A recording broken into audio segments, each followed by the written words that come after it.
So you have learned that in order to run this Python program, we'll have to open up the terminal window and run Python on Windows or Python 3 on Mac, and then app.py. This is a little bit tedious, so let me show you a shortcut. Once again, let's go to the extensions panel. Here, search for Code Runner. There are multiple code runners out there. The one that I'm talking about is this one with the yellow icon. So go ahead and install this and then reload VS Code.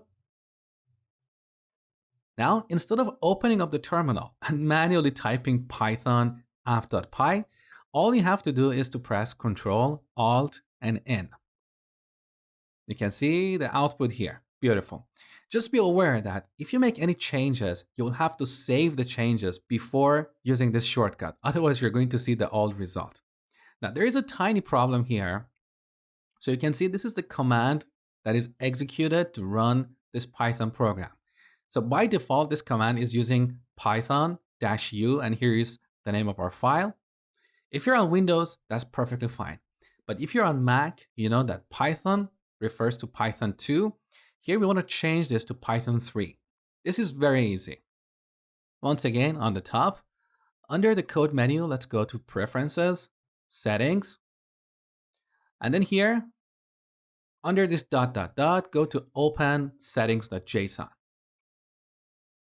Now here in the search bar, type code-runner.executor map. So these are the default settings used by this Code Runner extension. You can see this extension supports executing code in a lot of languages like JavaScript, Java, and so on.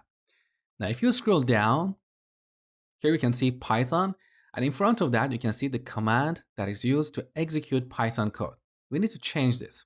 However, we cannot change the default settings. We should change the user settings. So on the right side, after the last setting, type a comma, and then in quotes, type code-runner.executor map, and then press enter. This will automatically copy all the settings on the left side to the right side. Now we can easily change one of these. So here's Python. Let's change the command to Python 3. You only have to do this if you're on Mac. And by the way, sorry if I have mentioned Windows and Mac a few times throughout this course. That's pretty much it. We're not going to differentiate between Windows and Mac in the future. So save the changes and we're done.